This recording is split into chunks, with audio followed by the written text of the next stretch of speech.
Bueno, buenas tardes con todos y todas, con todes. Es un gusto poder compartir este momento y este espacio en este momento desde distintos territorios de nuestra tierra. Quiero agradecerles por estar aquí presentes. Mi nombre es Diana Tica Flores Rojas y les comparto la palabra desde el sur del Perú, específicamente desde el altiplano puneño, que de hecho en estas últimas semanas o meses ha estado mucho más presente por todo el proceso de lucha y reivindicación que tenemos. Hoy estamos aquí para presentarles algo que esperamos pueda ser un aporte en estos procesos de lucha y transformación, nuestro manifiesto hacia un pacto con la tierra, geopolítica de las transiciones y reexistencias. Este espacio o este manifiesto lo hemos construido desde diversos activistas y del sur y hemos tratado de aportar en las luchas, en los diálogos, en los sentipensares que vienen dando tantos pueblos desde distintas partes de la tierra y particularmente desde el sur. Nosotros somos el Pacto Ecosocial e Intercultural del Sur y esperamos de verdad que este manifiesto no se presente como una propuesta intelectual o académica aislada, sino más bien como un aporte, como una oportunidad para interpelarnos, para buscar si es que tiene sentido, para encontrar coincidencias y desde luego también para tal vez encontrar discrepancias, pero construir con ellas una agenda de incidencia, una agenda de construcción política que tanto necesitamos en nuestros tiempos. La idea del manifiesto, en síntesis, es poder construir y aportar en algo tan básico, pero que hoy en día se ha violentado tanto como nuestra dignidad y la vida, ¿no? Esperamos también que esto se pueda hacer desde distintas luchas, siempre es un aprendizaje constante, es interseccional, feministas, desde distintas apuestas por una justicia, una verdadera transición justa, desde una participación radical desde los pueblos, desde una apuesta desde luego feminista y también desde una ética interespecie.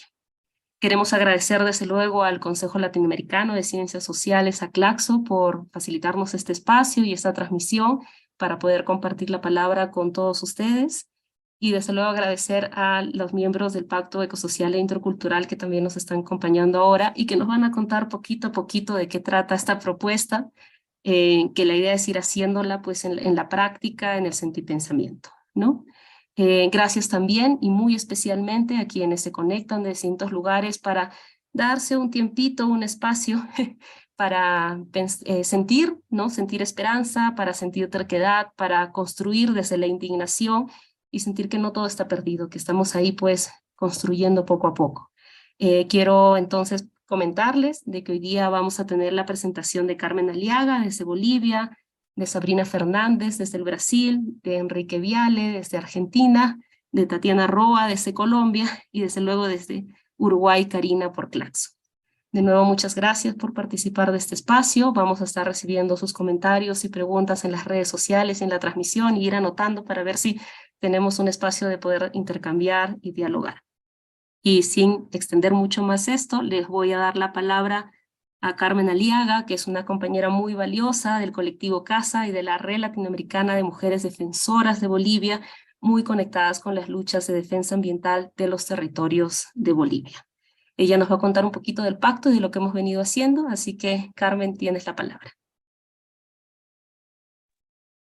Muchas gracias, Diana, compañera, compañeras, compañeros, compañeres en esta tarde. Estamos muy emocionadas desde el Pacto Ecosocial e Intercultural del Sur, en esta ocasión de presentar, de hacer el lanzamiento oficial aquí con las compañeras y compañeros de CLACSO también que han acompañado desde el inicio, desde el nacimiento de nuestro pacto como una apuesta política, como una apuesta transgresora, global, que nace precisamente en uno de los momentos de mayor crisis, ¿no? Quizá muchas de que están acá escuchando y viéndonos ya saben el contexto en el que nace el pacto, pero me gustaría así recordar porque precisamente el lanzamiento de nuestra declaración de Bogotá, que es lo que nos convoca en esta jornada, surge a partir de una serie de reflexiones y actualizaciones a partir del momento y la lectura política que teníamos en el momento en el que nacemos como Pacto Ecosocial e Intercultural del Sur.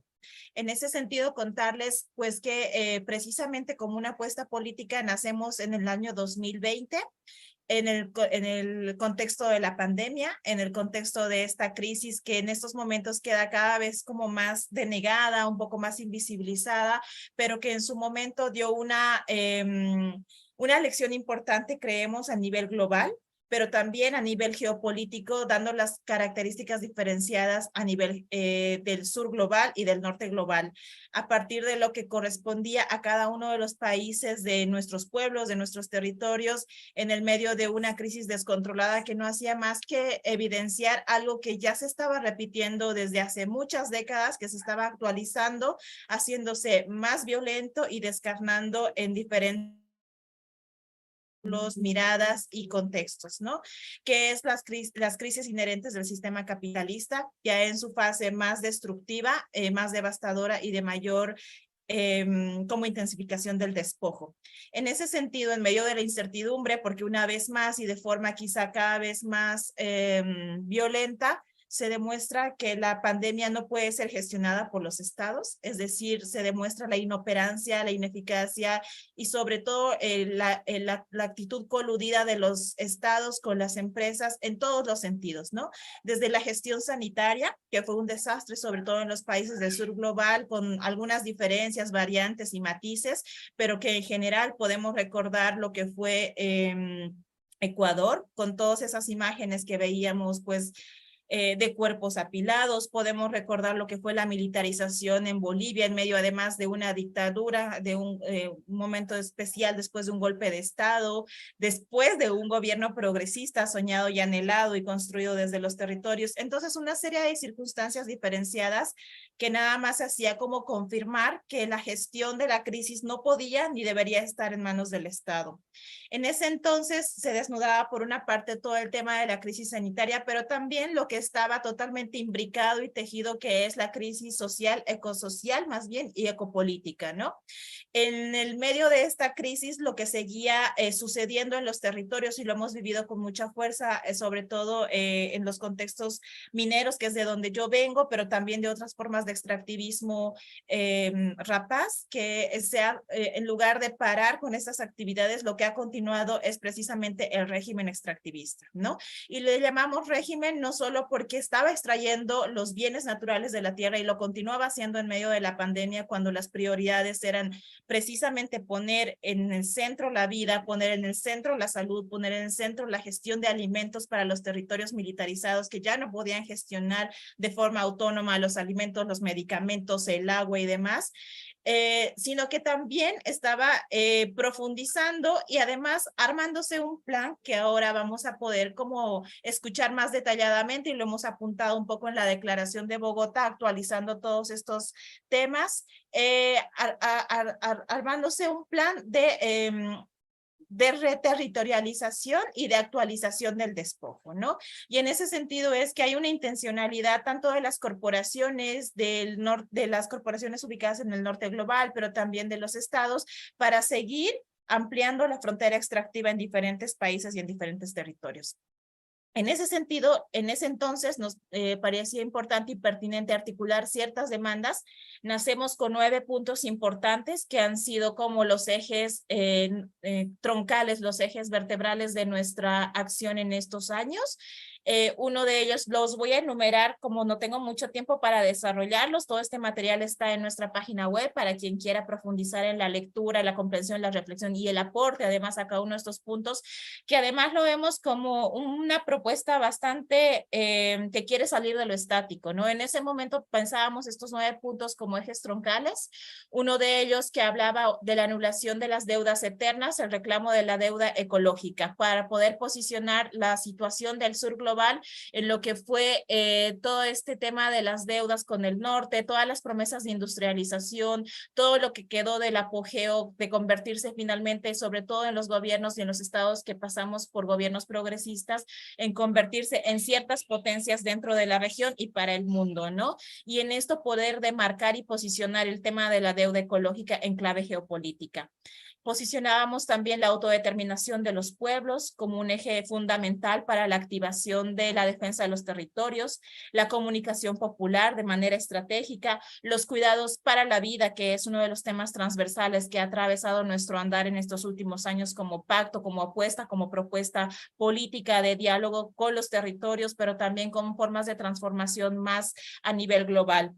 la integración soberana, y ahí nos pensamos en los diferentes sures. Por eso una de las acciones que ha tenido como mayor reivindicación, mayor importancia para nosotras, el poder reunirnos con el otro sur global, con procesos locales muy similares a los nuestros en Asia y en África, que comparten una perspectiva política. Por ejemplo, para nombrar algo de los temas estratégicos, el cambiar el núcleo estructural de lo que consideramos energía, ¿no? Y que apostará a lo que será una verdadera energía, una transición energética verdaderamente justa y soberana para los pueblos, y que creemos no puede hacerse por fuera de esta alianza sur-sur. En ese sentido, avanzamos también hacia la problematización de la renta básica universal, que ha sido y sigue siendo todo un tema de debate. Hemos estado en diferentes diálogos a diferentes escalas con diferentes movimientos y actores del movimiento social a nivel global. Incluso acabamos de volver, una comisión de compañeras y compañeros acaban de volver de una caravana por Europa, de una gira por Europa, en la que precisamente nos interesa posicionar pues lo que estamos demandando de cara a los estados, pero sobre todo a la responsabilidad y a la autogestión de los territorios. En estos 9 puntos viene también la soberanía alimentaria como uno de los problemas más fuertes a tratar, a trabajar y a politizar en los territorios, como la relación que tiene que ver la soberanía alimentaria con los proyectos de despojo, y en ese sentido nos preocupa bastante y es uno de los temas prioritarios y principios políticos con los cuales nacemos, que es hacer frente a todas estas propuestas cada vez como más presentes, cada vez más publicitadas y cada vez más peligrosas, de pactos verdes, ¿no? Pactos desde el corporativismo, pactos que se plantean como la solución estructural y global a la crisis climática desde una mirada mercantilizadora de la vida, y en ese sentido nos interesa retomar la postura de la soberanía alimentaria desde la capacidad de autonomía, desde los principios de solidaridad, reciprocidad y sobre todo de complementariedad, y en el sentido de la interdependencia y ecodependencia por la tierra y con la tierra. Hablamos también en ese entonces de transiciones radicales post-extractivistas, que ahora pues cuando mis compañeros puedan ahondar un poco más en la Declaración de Bogotá podemos profundizar. Y finalmente de una transición tributaria solidaria, ¿no? Que era precisamente también pensar a dónde están siendo destinados los recursos públicos. Y vuelvo a tomar el punto de estos programas, estos procesos como muy estructurados, muy cada vez más presentes en los territorios de hacer un lavado, hacer todo un ejercicio de greenwashing, que tiene que ver con todo el corporativismo, con los grandes contaminadores que ya cada vez van demostrando que esta crisis climática no es una crisis climática planetaria provocada por la humanidad en su generalidad, sino que fácilmente podemos distinguir a los actores ubicados tanto en el norte como el sur global, que han detonado y que hace 30 años conocían y reconocían lo que iba a suceder con el planeta, con el clima, con la tierra y con la vida, y aún así siguieron perpetuando un sistema de despojo sabiendo lo que iba a suceder, ¿no? En ese sentido, no sé cuánto tiempo me queda. De hecho, ya vamos cerrando, Carmen, si se Listo, puede. voy cerrando nada más con un par de puntos que me interesa cómo posicionar en este andar, en estos años, en estos meses de trabajo, de esta apuesta de los que conformamos el grupo impulsor del Pacto Ecosocial e Intercultural del Sur. Ha sido imprescindible reactualizar esta mirada diciendo que la crisis no se acabó, que no estamos de acuerdo con esta nueva normalidad que se nos está imponiendo, que es un statu quo del despojo, y que además está actualizando una forma de destrucción de los territorios que ya lo miramos en clave de una guerra, ¿no? De guerras multifactoriales que están presentes ya desde hace mucho tiempo en los territorios, y que ante esta situación nuestra postura radical, nuestra postura fundamentada en los principios interculturales de donde venimos, de los pueblos, es también una mirada antipatriarcal, y en ese sentido ponemos los cuidados en el centro, la vida en el centro. Creemos que es necesario, pero además muy urgente, la reestructuración del sistema epistemológico que lea, que piense y que actúe de forma diferente en clave de lo que estamos considerando la tierra. Por eso el pacto con la tierra no quiere decir nada más esto que consideramos las parcelas, el territorio externo, sino la tierra que para muchos de nuestros pueblos es pues la Pachamama, la madre tierra, la Mapu, que ni siquiera la lengua castellana logra como representar la magnitud, la complejidad de esos sistemas de vida que en este momento estamos posicionando con diferentes acciones concretas que ahora mis compañeras y compañeros seguramente nos comentarán. Gracias. Gracias, Carmen. No sé si tal vez ustedes comparten la impresión, ¿no? Pero hacer una recuperación de la memoria de en qué momento surge el pacto significa también reconocer que muchas de estas propuestas parten no solo de las alegrías que siempre mantenemos, sino también desde el dolor.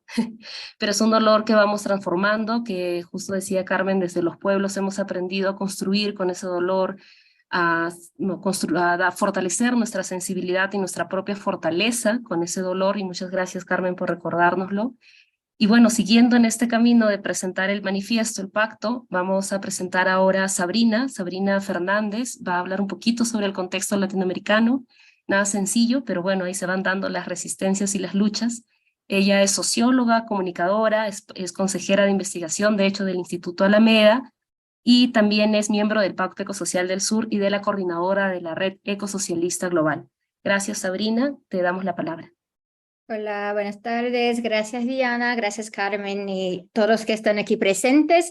Entonces, me cayó la tarea de hacer un recorrido muy corto sobre lo que está pasando en América Latina en materia de la crisis ecológica y la transición ecológica. Entonces, me gustaría empezar diciéndoles que América Latina como región se encuentra entre el pasado y una falsa promesa de futuro en materia de transición ecológica, aunque tengamos avances por parte de movimientos, sindicatos, mucha lucha, y ahí también algunas victorias con iniciativas gubernamentales que buscan transiciones más justas, más transversales. Como región, los modelos son otros. Entonces, tengo aquí dos maneras de presentar la situación, la parte de los viejos modelos y la parte de las falsas transiciones.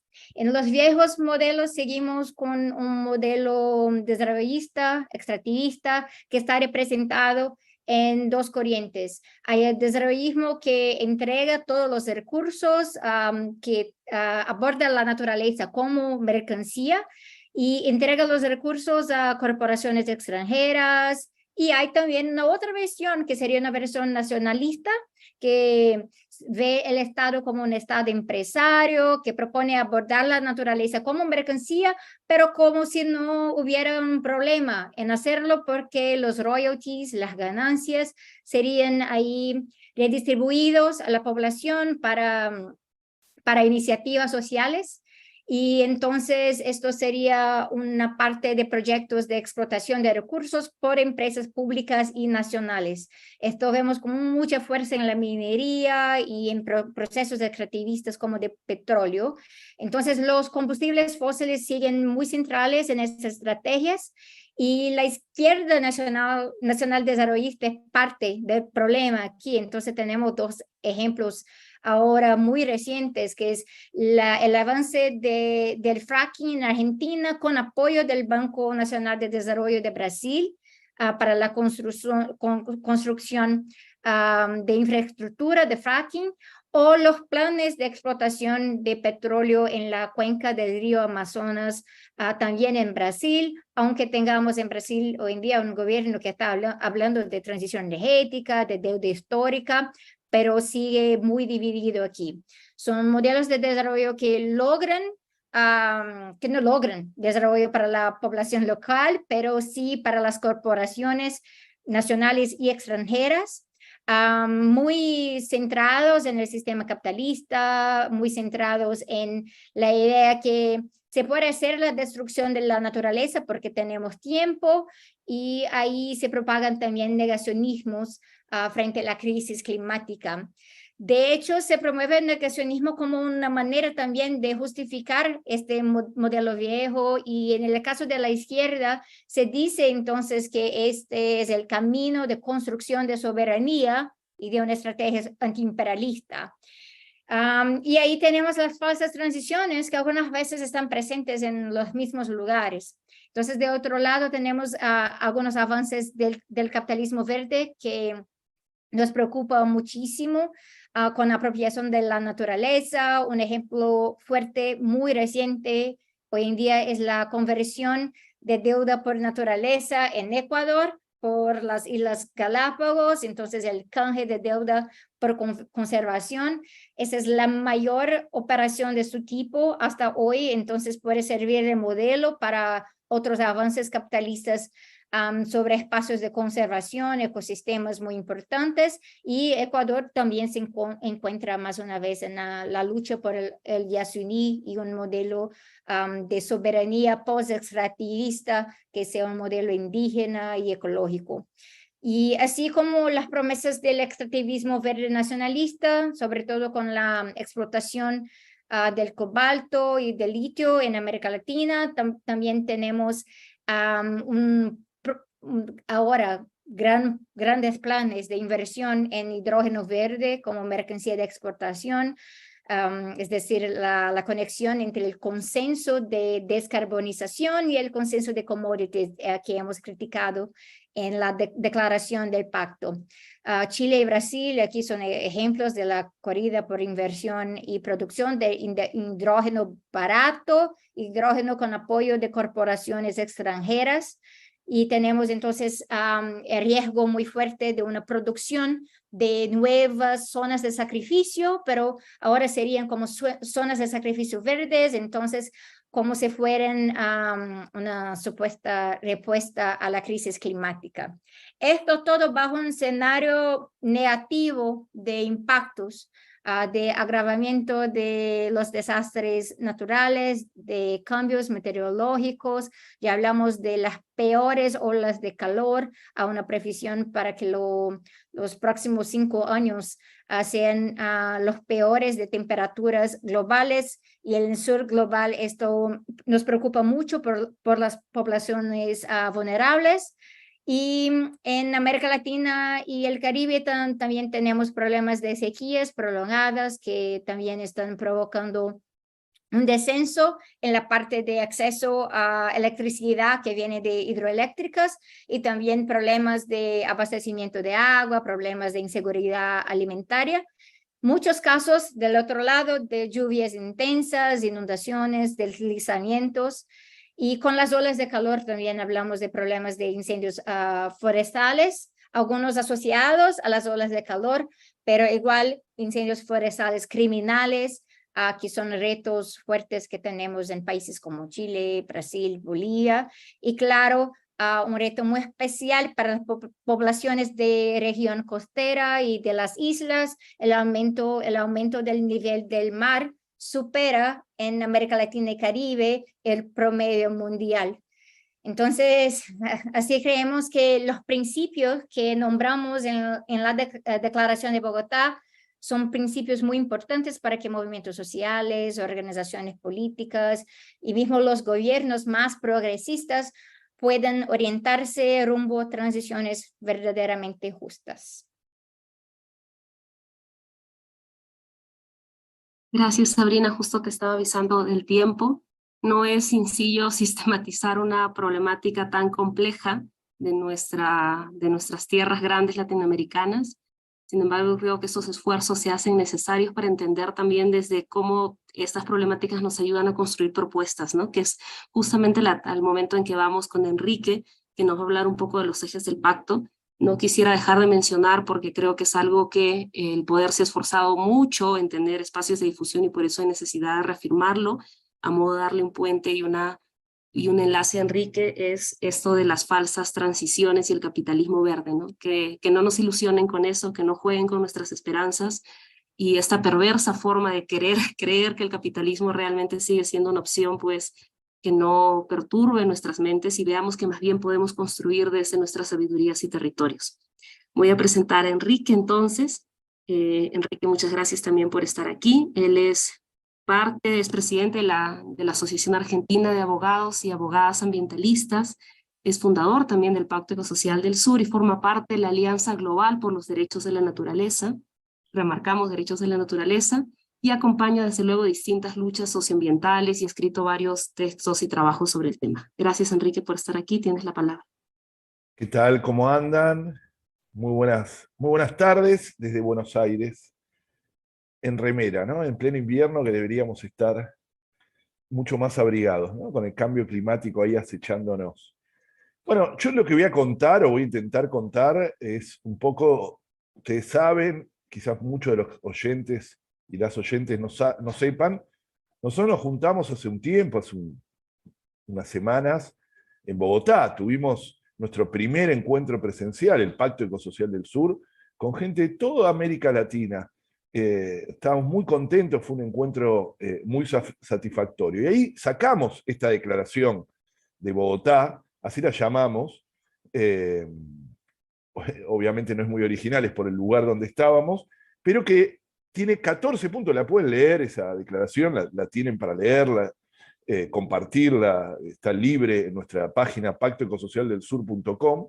Ahí justamente Liliana la está compartiendo en el chat por lo menos del Zoom, pero a los que están escuchando por YouTube, en pactoecosocialdelsur.com, ahí la van a encontrar. Y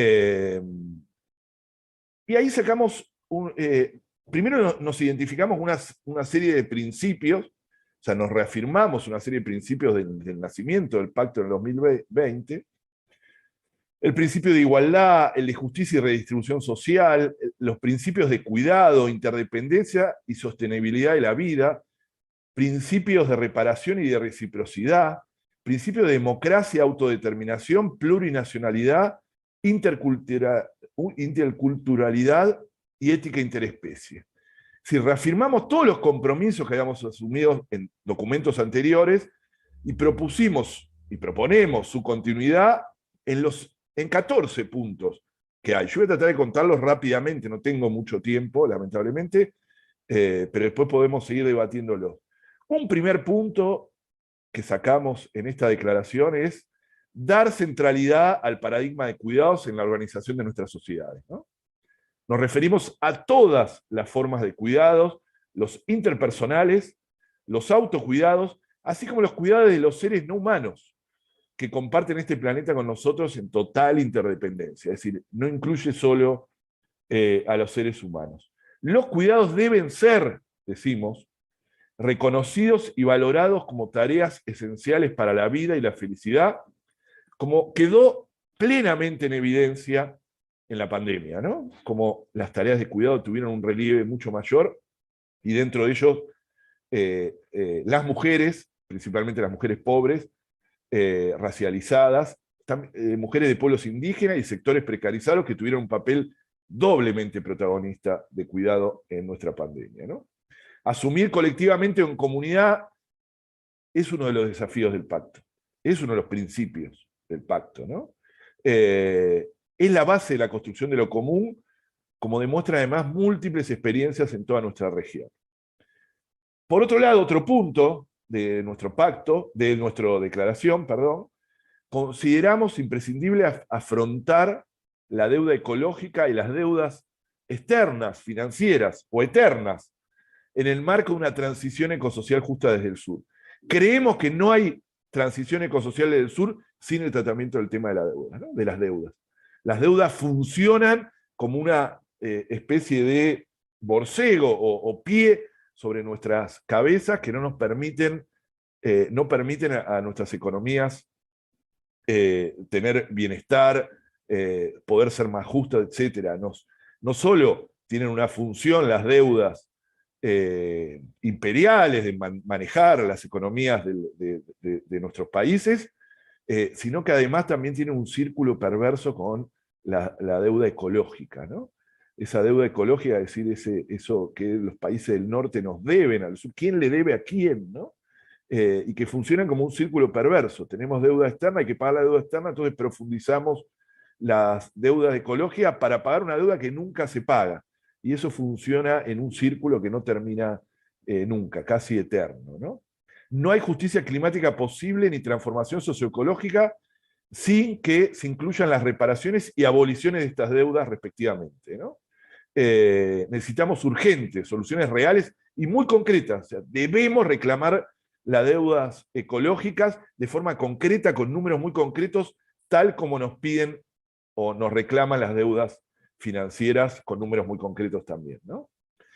Hay mucho escrito, hay mucho militado, hay muchos estudios en América del Sur, y en el sur global, en realidad en todo el mundo, sobre estos temas. Nosotros proponemos revalorizarlos. También decimos desde los inicios del Pacto Ecosocial que no hay transición posible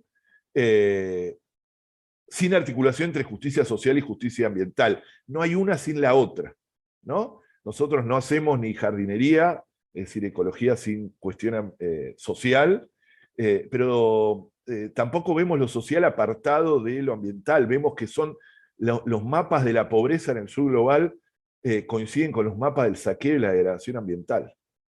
Si queremos realmente enfrentar los modelos de desigualdad, tenemos que enfrentar los modelos de mal desarrollo que nos imponen colonialmente, que son los que hacen que nuestra región sea la región más desigual del planeta. Así que no hay una sin la otra, ¿no? Sin justicia ambiental, sin justicia social.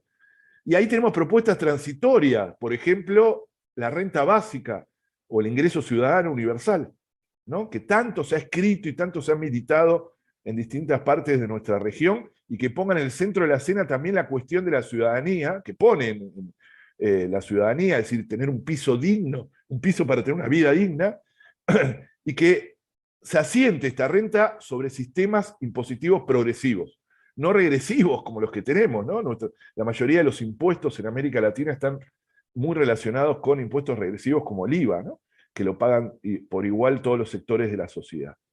La evasión fiscal en América Latina es de 300.000, según algunos estudios, 300.000 millones de dólares en ingresos fiscales.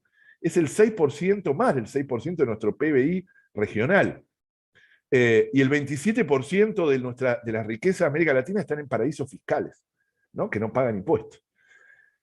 La crisis del COVID, la pandemia, etcétera, intensificó aún más estas desigualdades. En nuestra región, el 10% más rico concentra el 55% de la riqueza. Esto hay que enfrentarlo. Es enfrentarlo, ¿no? Ningún país se salva solo, ese es otro de los puntos. El nacionalismo climático, los discursos de soberanía nacional vacíos, abstractos, suelen ocultar los problemas más profundos de la crisis ecológica, ¿no? Las políticas, para que haya políticas necesarias, tengan impacto real sobre las poblaciones e impliquen cambios en la correlación de las fuerzas sociales, se necesita una salida regional, ¿no? Para enfrentar el modelo extractivista, para salir del modelo realmente, necesitamos una salida regional. Entre otras cosas, también creemos que se puede ir a la construcción de un pacto fiscal regional, un poco con lo que hablábamos antes, que configure desde la base actual el sistema fiscal en todas las jurisdicciones en un sentido equitativo y abra las puertas a las reformas sociales y ambientales que necesitamos urgentemente para reducir las desigualdades. Las políticas también transitorias necesarias en el corto plazo deben pensarse paralelamente a los modos de producción, ¿no? Debemos problematizar los actuales procesos, incluso no solo primarios, sino también de industrialización en América Latina y las consecuencias que conlleva ser la maquila de los países del norte, ¿no? Verdaderas zonas de sacrificio con alta toxicidad son propiciadas para el desarrollo industrial y de zonas específicas como México, Brasil, Argentina y Chile, y no solo, insisto, por el modelo extractivista primario exportador. No me queda mucho tiempo, ¿no, Diana? Yo no estoy pudiendo leer el... Sí. ¿Cuánto me queda? No tengo idea. Llevamos 8 minutos, pero si en 1 minuto y medio lo cierras. A ver, está me bien. quedan algunos puntos, voy a tratar de decirlos rápidamente. Gracias, Enrique. Las transiciones ecosociales no pueden agotarse en el tema energético. No es solo el tema energético. Si bien necesitamos una transformación estructural del sistema energético, pero también del modo productivo y urbano, así como los vínculos de la naturaleza, desconcentrar, desprivatizar, desmercantilizar, descentralizar, despatriarcalizar, desracializar, reparar y sanar. Perdón mi dislexia. Debemos entender la crisis socioecológica actual no solo como una aceleración del cambio climático, sino también como una crisis de la diversidad y de un régimen alimentario absolutamente insostenible. La energía en este contexto es un derecho y la democracia energética un horizonte para el sostenimiento de las redes de la vida, ¿no? Una descarbonización efectiva es necesaria, pero debe apuntar a una salida de la comodificación y no consolidar nuevas formas de extractivismo y áreas de sacrificio en el sur global. Siempre lo decimos, se dijo, lo acaba de decir Diana, ¿no? Este colonialismo verde que se está imponiendo, que en el altar de la transición energética del norte se vuelven a sacrificar los mismos territorios de siempre, en este caso para que alguien de un país del norte pueda tener ahora dos camionetas que en vez de impulsadas a combustibles fósiles va a ser eléctricas, ¿no? Pero que no repiensa sus modelos de producción y los lugares de sacrificio siguen siendo los mismos. Para terminar, porque sé que no tiene tiempo, hay más puntos, los pueden leer, insisto, los 14 puntos. Potenciar la agroecología para transformar los sistemas agroalimentarios mediante la creación y fomento de cinturones verdes de agricultura ecológica en ciudades y pueblos, generando empleo y garantizando alimentos sanos, seguros y baratos, y esto incluye el acceso a la tierra, fundamental. Pero esos cordones, América Latina supera en un 20% la gente que vive en ciudades.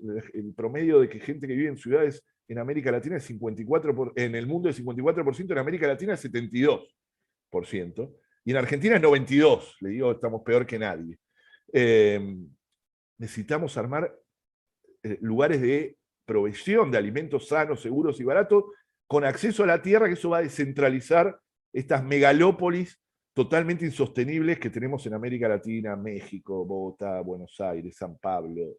Es decir, no es casual, ¿no? Los modelos de mal desarrollo que expulsan cientos de miles de personas del campo a la ciudad. Voy a dejar acá porque tengo más para decir, pero la cara de Diana está muy bien. Muchas gracias. Gracias, Enrique. Creo que es importante que también reconozcamos lo que está pasando ahorita en los comentarios en el Zoom y en las redes sociales, ¿no? Surgen muchas preguntas, por ejemplo, por acá hablan también de desjerarquizar, ¿no? De eso se trata, justamente. En realidad me estaban corrigiendo porque era la palabra que no me salía, me parece. Ah, mira. La palabra que me trabé. Pero la idea es esa, que podamos construir, ¿no? Y que sí es importante, aunque las palabras a veces no lo, digamos, facilitan todo, no es que si algo se dice ya se hizo, pero vamos disputando el pensamiento latinoamericano y de eso también se trata el Pacto Sur, ¿no? El Pacto Ecosocial y el Manifiesto de ahora, que nos podamos reapropiar de nuestra propia historia y de nuestra propuesta política de transformación. Y en esa línea quisiera recuperar algunas de las palabras, fuerzas que ha mencionado Enrique, ¿no? Los cuidados, incluyendo las especies y los animales no humanos. Estamos hablando de un desafío y una apuesta de una justicia ambiental y social, no se trata de jardinería.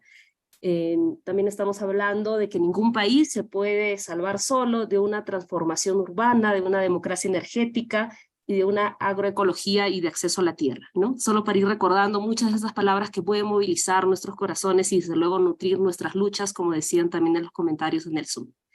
Voy a presentar ahora a Tati, que ya se está listando ahí, y Tatiana es también parte del Pacto Ecosocial del Sur. Ella es una ambientalista colombiana, hace parte de Sensata Agua Viva, y bueno, decíamos, es fundadora del pacto, y nos han recibido muy bonito justamente en este momento de encuentro que tuvimos en Colombia. Gracias de nuevo por eso, Tati, y tienes la palabra. Oh, gracias. Disculpen que estoy aquí improvisando un poco el sitio porque no estoy en mi país. Y espero que me estén oyendo bien porque también no tengo muy buena señal. ¿Me confirman? ¿Se oye bien? Perfecto. Sí, se te oye bueno, bien. Un gusto, un honor estar hoy con ustedes acá. En realidad, como dijo Diana, sí que estuvimos en Colombia durante varios días en una reunión maravillosa en la que pudimos compartir no solamente entre nosotras, las personas del pacto, sino también con muchas organizaciones colombianas. Y es justamente un poco hacia allá que me quiero referir. Digamos, mucho de esto que proponemos no son nociones que surgen de nosotras, de nosotros quienes estamos impulsando el pacto, sino justamente surgen de muchas de las luchas que se impulsan en América Latina.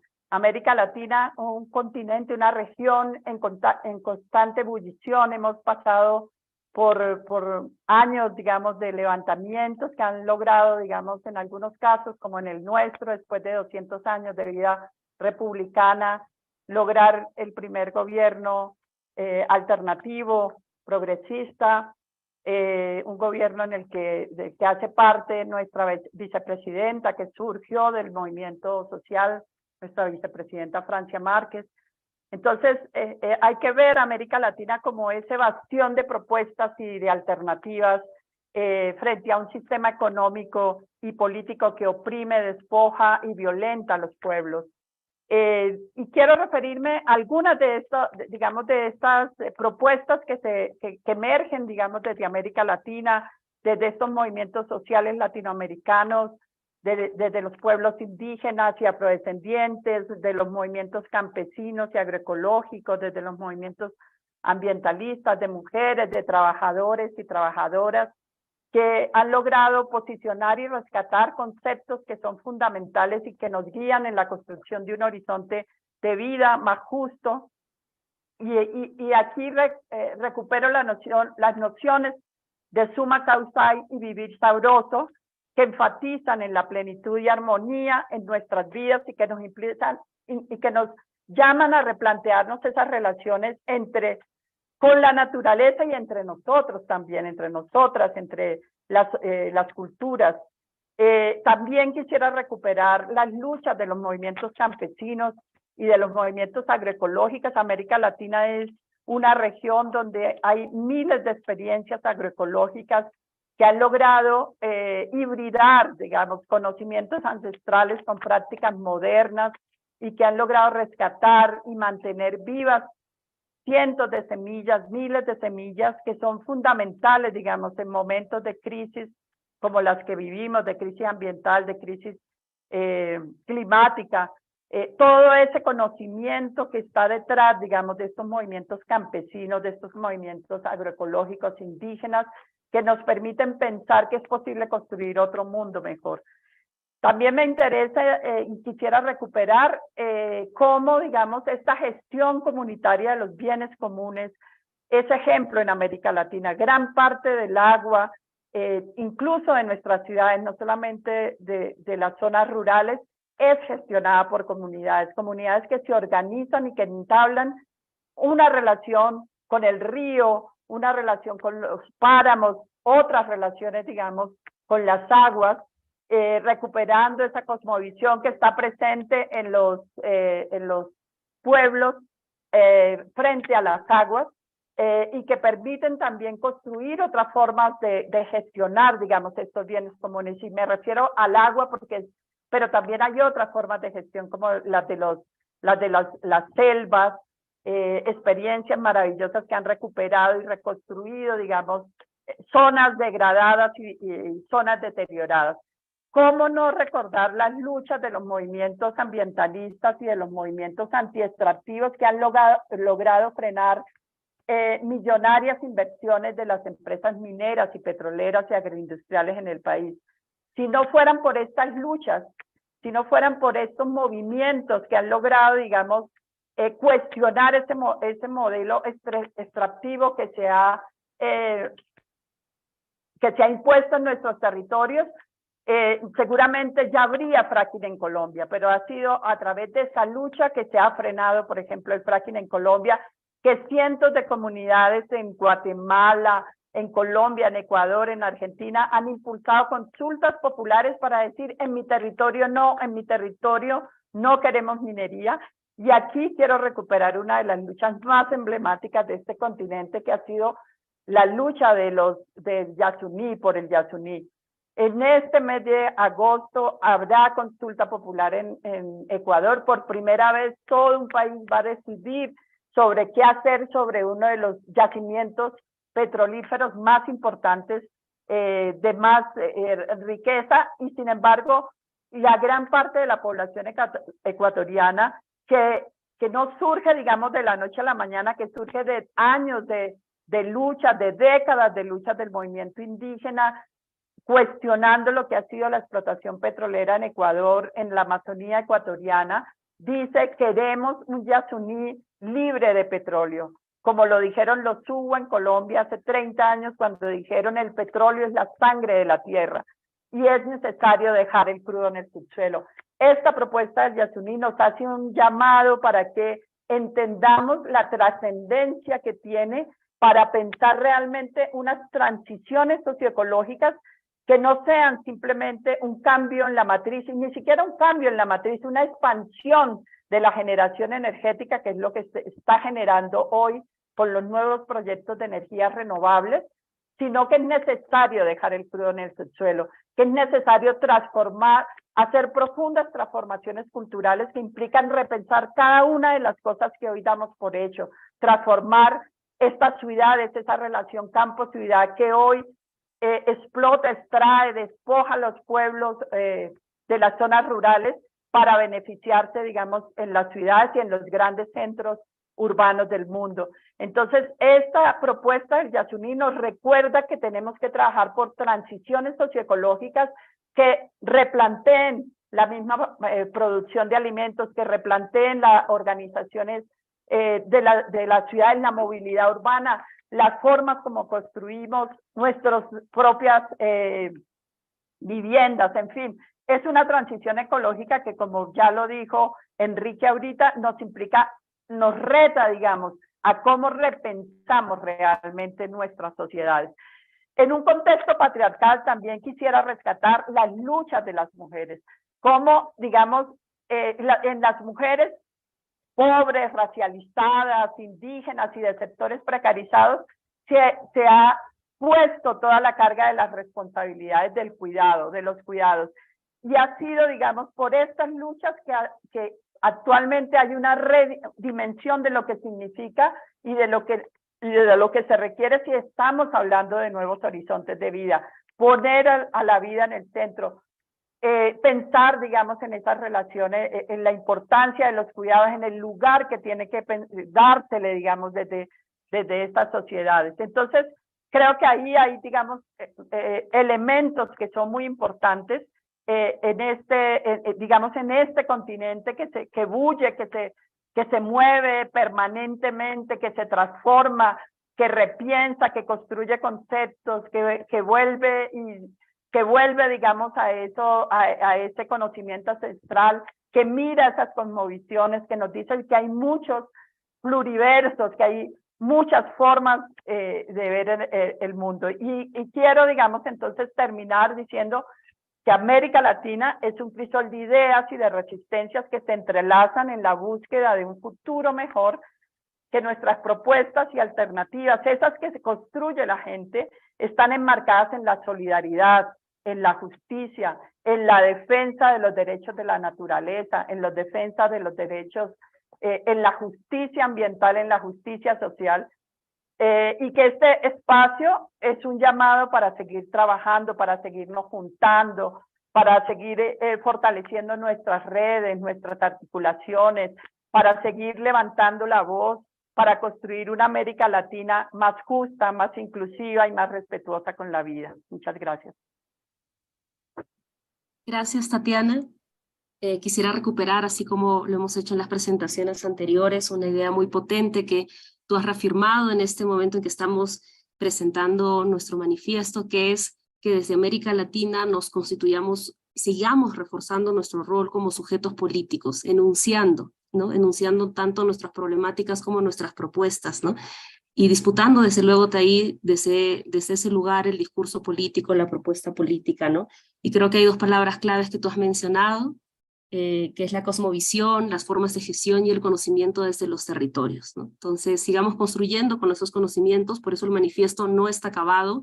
Les puedo asegurar que ha sido un proceso de diálogo, de decir esto de aquí no se incluye así y así, pero en ningún caso se considera una propuesta exhaustiva, sino una propuesta en construcción y que tiene que interpelarse políticamente desde nuestros territorios y construirse desde nuestros territorios. Quisiera darle el pase ahora a Karina. Ella es directora ejecutiva de Claxo desde Uruguay y nos va a comentar un poquito cómo ha visto la Declaración de Bogotá y la importancia de estas discusiones en nuestro contexto latinoamericano. Gracias, Karina, tienes la palabra. Gracias, Diana, y un gusto saludarles a todos y a todas, bueno, a quienes están aquí haciendo uso hoy de la palabra, Carmen, Sabrina, Enrique, Tatiana, y también a todos y todas quienes nos acompañan desde las distintas redes. En primer lugar, quiero agradecer la posibilidad de estar hoy aquí con ustedes en esta presentación de la Declaración de Bogotá. Como saben y como se dijo, Claxo desde el primer momento decidió bueno, sumarse, apoyar, contribuir a este pacto ecosocial e intercultural desde el sur, por supuesto desde nuestro grupo de trabajo sobre agroecología política, pero también directamente desde la Secretaría Ejecutiva, y estuvimos en 2020, si no recuerdo mal, o sea, hace ya 3 años, en el lanzamiento de lo que fue este pacto ecosocial. Y nos parece maravilloso todos los avances que han habido y particularmente esta declaración de Bogotá que hoy se está presentando. Los elementos que contienen y que fueron mencionando quienes hablaron antes, y Enrique trató de sintetizar con algunas palabras complicadas, incluso como que se le trancaban un poco, pero por ese apuro de sintetizar toda esa cantidad de contenido que hay en la Declaración de Bogotá, por supuesto que está muy en sintonía con, bueno, primero que nada, y es lo más importante, con los desafíos que tiene nuestra región, los desafíos que tiene la región latinoamericana y caribeña, y también muy en sintonía con el trabajo que Claxo está intentando realizar e impulsar en la región latinoamericana y caribeña, pero no solo, también a nivel del sur global. De hecho, algunos de los elementos que están en la Declaración de Bogotá los habíamos presentado, quizás no trascendieron lo suficiente, pero los habíamos presentado a la CELAC, digamos, en una voluntad justamente desde el espacio de la sociedad civil, del espacio académico, de hacer propuestas concretas a la CELAC en estos temas, ¿verdad? Y justamente muchos de estos temas que ahora voy a resaltar en los minutos que tengo, también los estamos impulsando en este momento en una estrategia más amplia que comenzamos a desarrollar el año pasado, que es el desarrollo de plataformas para el diálogo social. Plataformas para el diálogo social donde justamente queremos poner en diálogo bueno, el conocimiento, las múltiples formas de conocimiento con las políticas públicas y con movimientos y organizaciones sociales. Y uno de los ejes estratégicos dentro de esas plataformas para el diálogo social tiene que ver, bueno, con lo que ustedes incluyen en la Declaración de Bogotá, con las cuestiones ambientales, con las transiciones, etc. Es evidente que este trabajo que ustedes están realizando y sobre todo este documento que presentan hoy es muy oportuno para nuestra región, que como ya sabemos, además, yo ya me canso de repetirlo, pero no deja de ser una realidad, ¿verdad? Esta región tan desigual, quizás la más desigual de todo el planeta, que además se le ha sumado a esa característica histórica y estructural de la desigualdad todos los efectos que ustedes mencionaron también del COVID y de las guerras. Por supuesto, la más visible mediáticamente, que es la de Ucrania, pero no es la única guerra vigente en este momento en el mundo, ¿verdad? Y las consecuencias que estas guerras están teniendo en materia, bueno, por supuesto ambiental, pero también en materia de concentración de la riqueza, de empobrecimiento, de vulnerabilidad de grandes sectores de la población, de etcétera, etcétera. Ustedes saben bien de qué estoy hablando y quiero ir a los contenidos específicos de la declaración. Es también claro, lo decíamos el año pasado también en una actividad en Bogotá, donde reflexionábamos y compartíamos con algunos movimientos y organizaciones sociales sobre las transiciones justas, bueno, la necesidad de cambiar distintas matrices, la matriz energética, la matriz productiva. Yo creo que nadie lo discute, por lo menos en este sector, que eso es algo necesario y urgente, pero también que es necesario en esas transformaciones incorporar de manera no decorativa, sino de manera sustantiva, la cuestión social y la búsqueda de equidad y justicia en el marco de estas transiciones.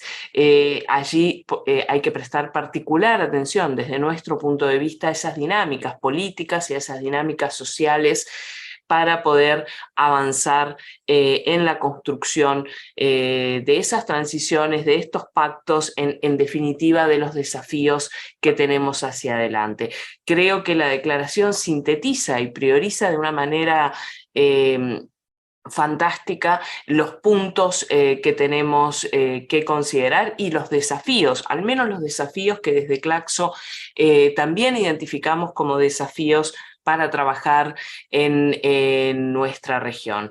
Estas soluciones geopolíticas, ¿verdad?, que permitan que efectivamente se realice, digamos, una producción y una distribución de los medios sostenibles en el tiempo para el conjunto de la vida en la Tierra, como ustedes lo plantean, no solamente de la especie humana, sino de todas las formas de vida.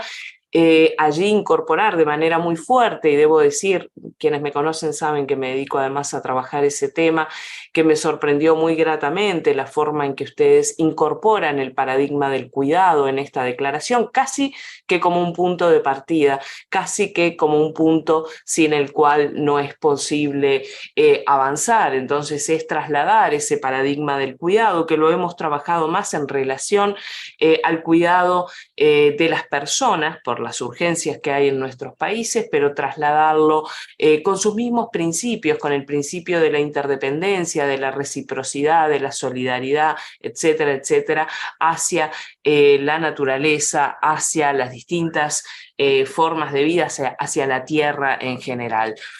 Allí creo que también es importante esta idea del impulso del gran pacto, ¿verdad? El gran pacto, por supuesto, ecosocial, pero que no desconozca la cuestión económica y que, por supuesto, tenga desde el vamos, como ustedes lo están haciendo, la participación de activistas ambientales y defensores y defensoras de derechos humanos. No nos olvidemos además que es en América Latina quizás una de las zonas, además de las más desigual, quizás una de las zonas más inseguras justamente para líderes y lideresas sociales y particularmente en los últimos años para quienes defienden causas ambientales, si podemos llamarlas así.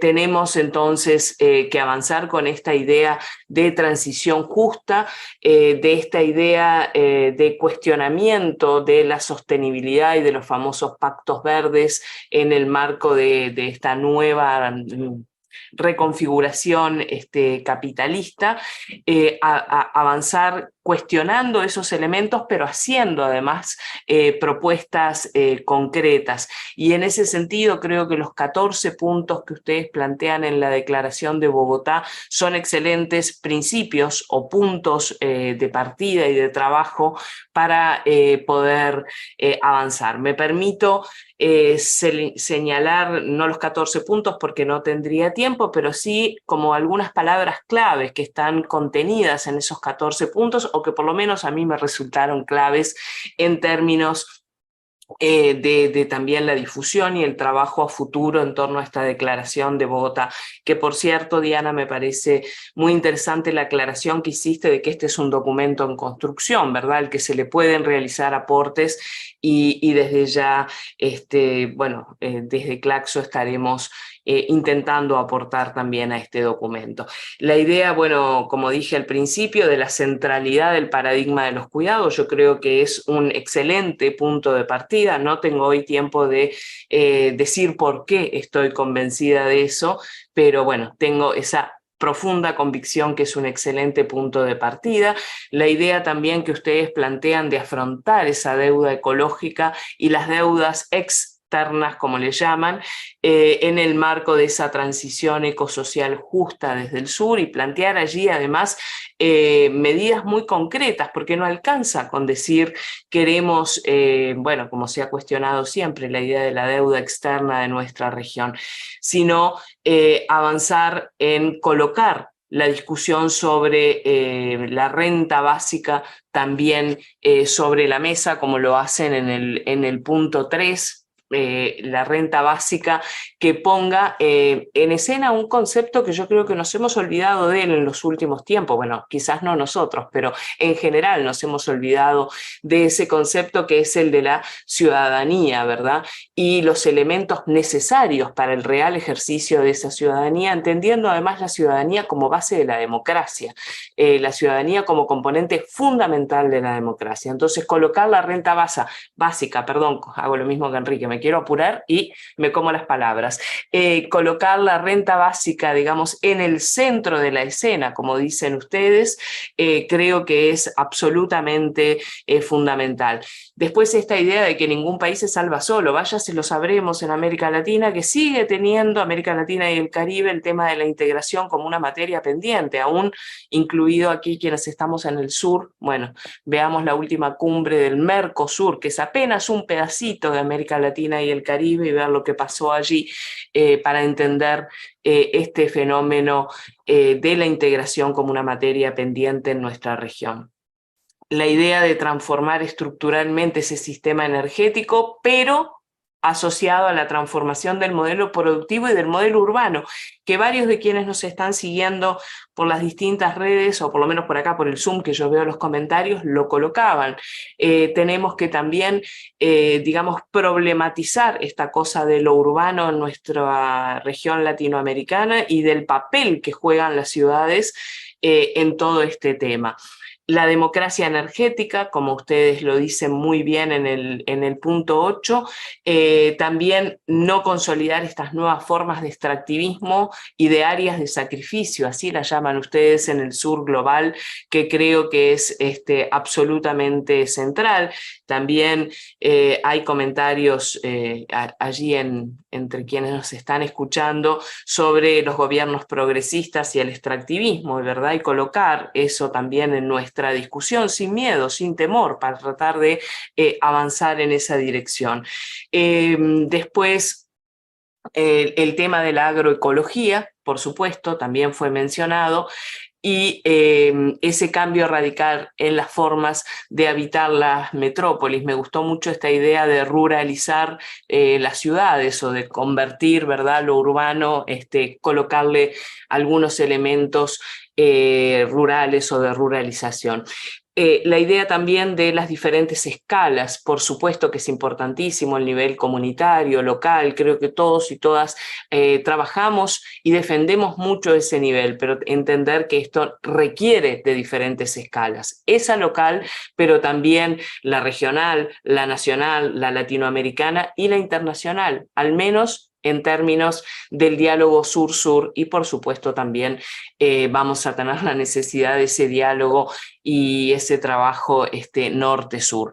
Creo que hay algunas palabras por allí al final que por lo menos para mí resumen de manera muy importante todo lo que está contenido en esta declaración de Bogotá. Estoy omitiendo por razones de tiempo algunos puntos, pero creo que esta idea de la solidaridad, la reciprocidad, la igualdad, la interdependencia y la ecodependencia, por lo menos para mí, resume bastante bien estos 14 puntos que están y que ustedes ya han invitado a todos y todas a leerlo. Volver a señalar el respaldo y la participación de Claxo, no solo por intermedio de su UGT, sino Claxo como todo, como una red en torno a esta iniciativa del Pacto Ecosocial y Intercultural del Sur. Está a la disposición para seguir avanzando juntos y juntas en estos temas que son totalmente centrales. Y invitarles a todos y a todas también a sumarse a estas iniciativas de plataformas para el diálogo social que estamos impulsando en Claxo y que remiten centralmente a estas problemáticas que están colocadas en la Declaración de Bogotá. Muchas gracias. Gracias, Karina. decíamos por ahí, ¿no? Que si las ciencias sociales no nos van a ayudar a organizar nuestro pensamiento y transformar la realidad, pues ¿para qué? Entonces creo que esto es un importante ejercicio para reafirmar nuestra voz desde el conocimiento popular, también desde el conocimiento académico, pero también consciente de los lugares de poder desde el cual a veces trabajamos esos conocimientos y más bien pensando que el pacto puede ser una oportunidad, un desafío, desde luego un ejercicio constante para intentar visibilizar que otros conocimientos existen, ¿no? Mientras existimos, existen nuestros conocimientos y nuestras disputas políticas también, ¿no? Nuestra política ciudadana, nuestra política de a pie, nuestra política cotidiana también. Gracias de nuevo, Karina y a Claxo.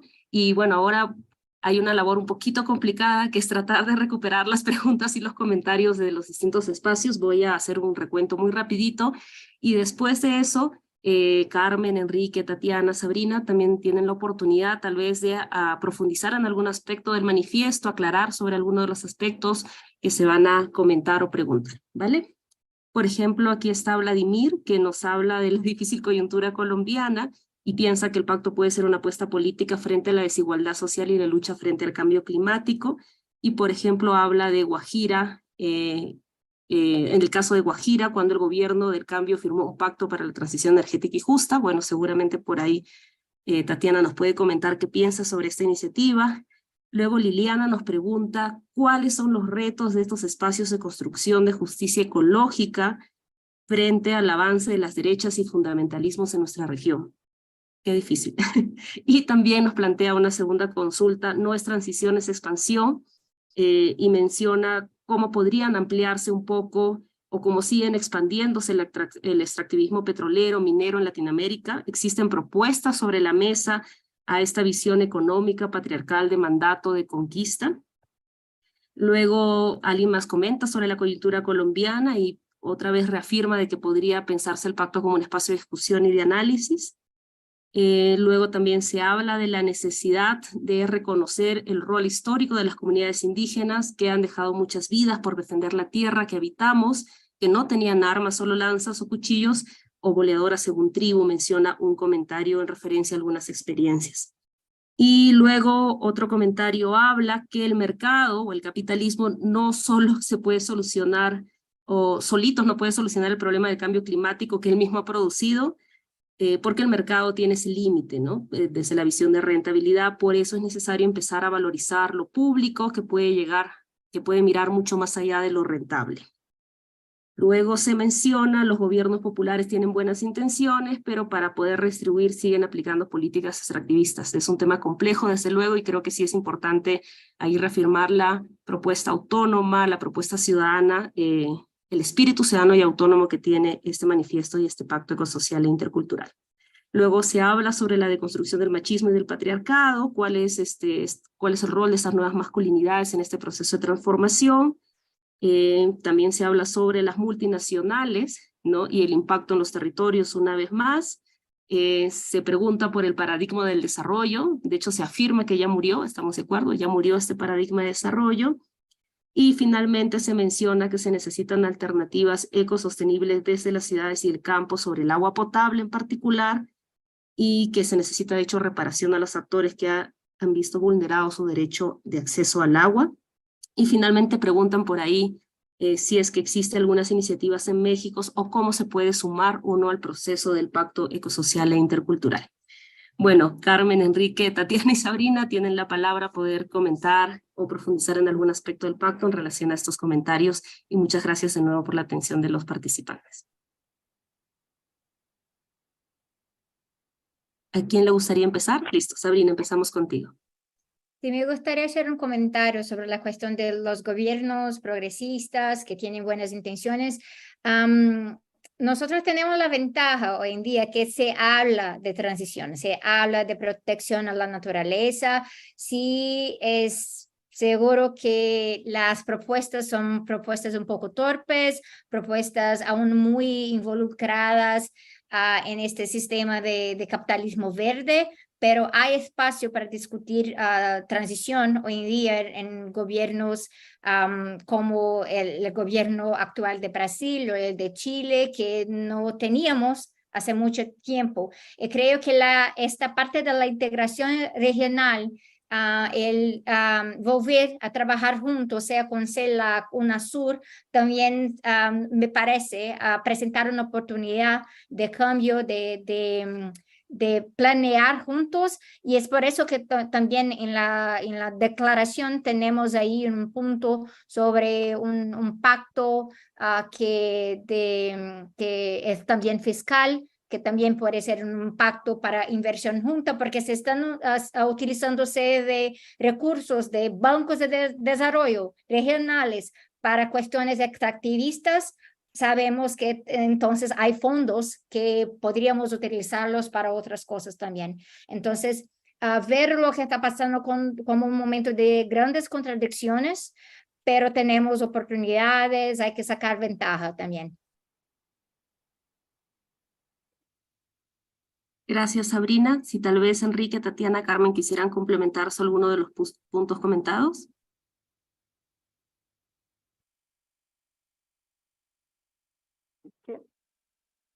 Bueno, veo Gracias, que están Tatiana. están muy callados Enrique y Carmen, entonces voy a tomar la palabra. No, bueno, yo creo que hay, bueno, hay muchos asuntos. Se puso el tema de Colombia. Creo que Colombia está viviendo un momento, como ya lo dijimos, muy importante, de muchas esperanzas, de mucha esperanza, digamos, no solamente para nosotras en Colombia, sino también para América Latina, incluso para el mundo. El gobierno pues ha creado una serie de expectativas en torno a debates que en muchos casos no se habían logrado plantear, como por ejemplo la necesidad de ir abandonando los fósiles, pero sin embargo a mí me gustaría, digamos, como plantear los desafíos, más los desafíos que se tienen en esa perspectiva y que de alguna manera hemos identificado también en el Pacto Ecosocial e Intercultural del Sur. En primer lugar, yo creo que el gran desafío es cómo salir de una narrativa dominante que sobre todo está fundamentada en toda esta noción de la descarbonización, que para nosotros es una trampa en la que no podemos caer, no podemos colocar, digamos, todo en términos de descarbonización.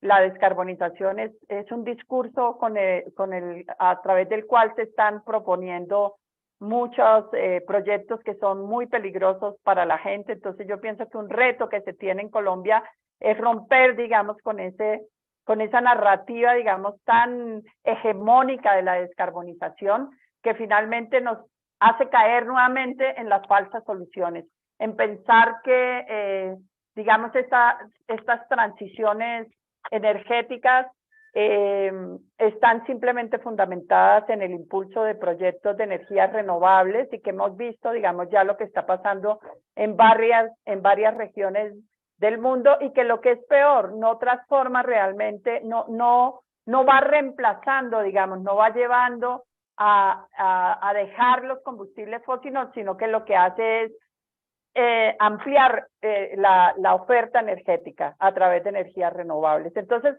ahí yo quisiera recuperar también esa noción que nos planteó Breno, es esta noción del consenso de los commodities. O sea, cómo con este discurso se plantean entonces no solamente estos megaproyectos de energías renovables, sino también proyectos de economía verde, y me parece que aquí hay que recuperar nociones que se están trabajando más desde los pueblos, las nociones de las energías comunitarias, de la gestión autónoma de la energía, de las transiciones socioecológicas que implican, digamos, pensar más en esas interrelaciones que tenemos, en esas transformaciones culturales, en la construcción de comunalidad, en la construcción de autonomías, que por supuesto no son fáciles, digamos, porque no es fácil para nadie, digamos, empezar a pensar cómo vamos dejando cosas que este sistema nos ha impuesto y de las cuales creemos que no podemos salir. Entonces,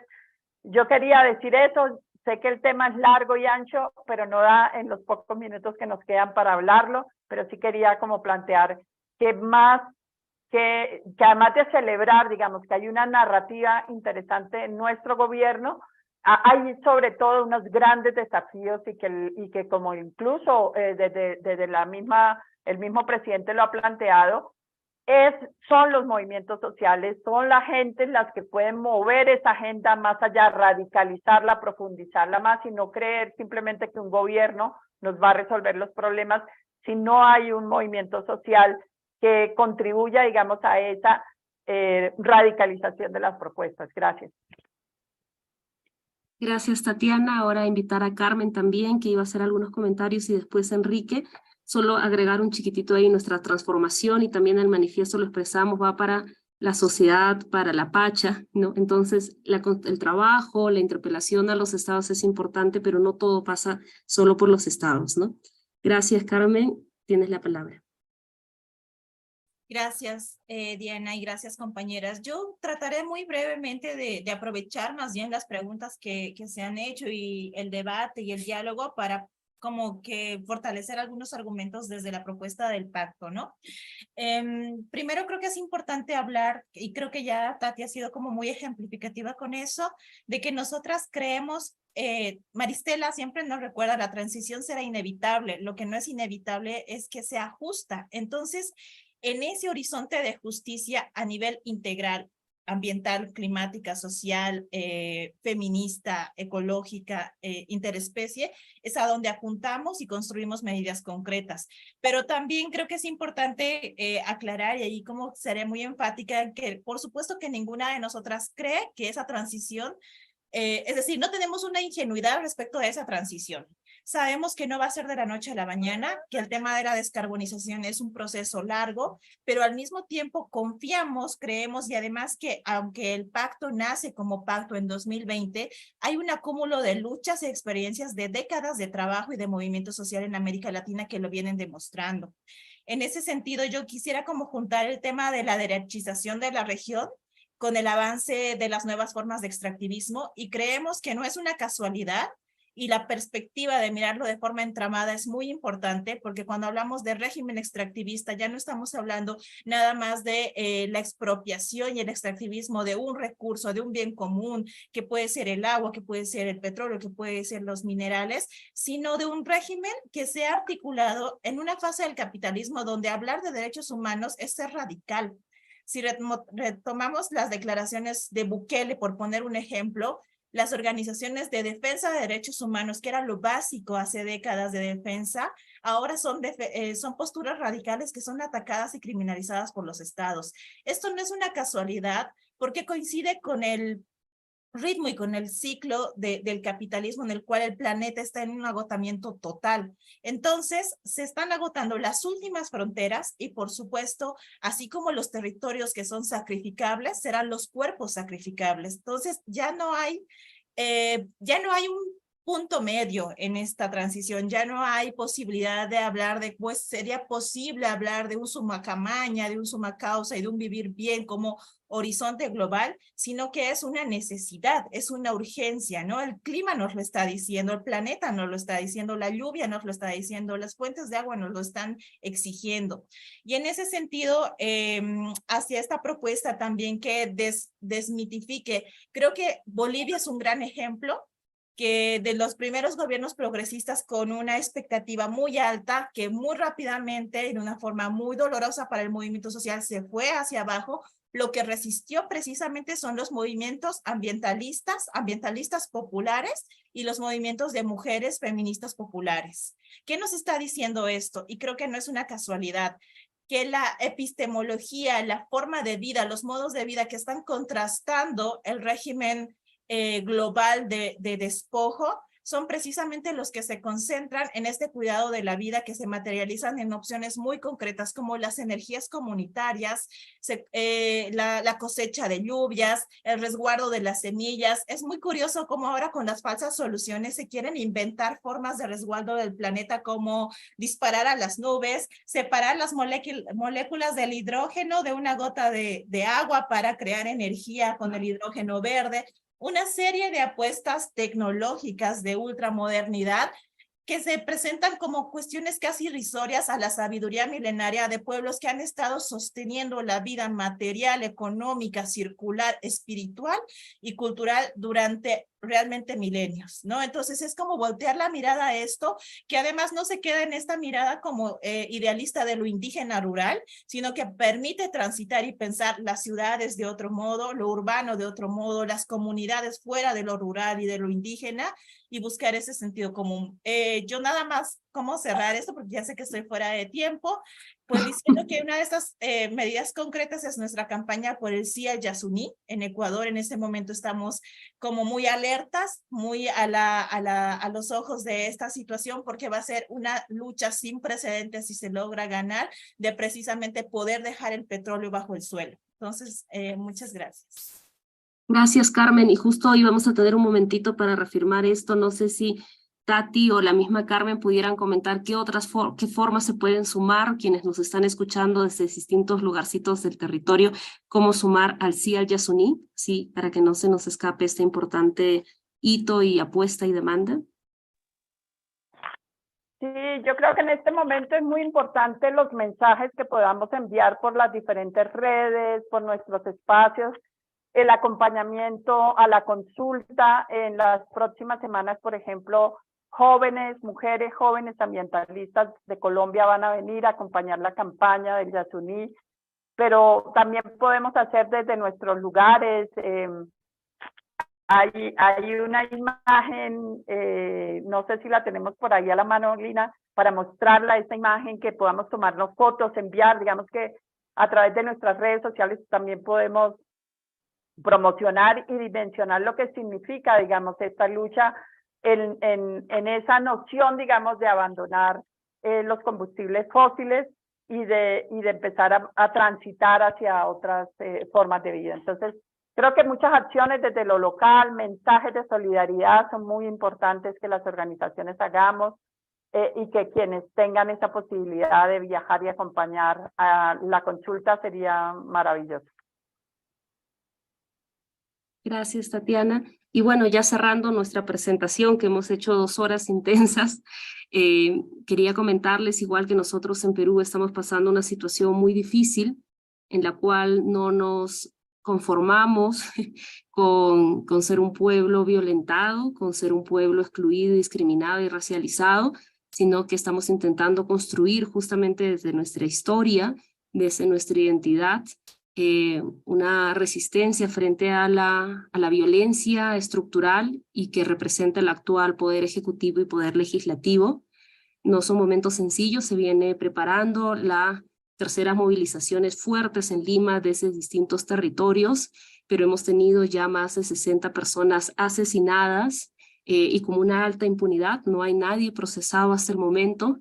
Pero como decíamos al inicio, estamos construyendo desde la historia, desde la identidad, desde el dolor incluso, porque creemos de que es nuestra vida colectiva, y creemos que somos un sujeto político, ¿no? Un sujeto que tiene todo el derecho para construir una visión de bienestar distinto. Entonces les agradecemos también desde Perú, ahora hablándoles desde Puno, que puedan sumarse hermanos y hermanas a denunciar la terrible violencia que estamos viviendo en el país. No estamos viviendo en democracia, y particularmente las mujeres y los jóvenes y los pueblos quechuas y aymaras del sur andino, del centro y también desde la Amazonía y el norte están fortaleciendo su trabajo ahora.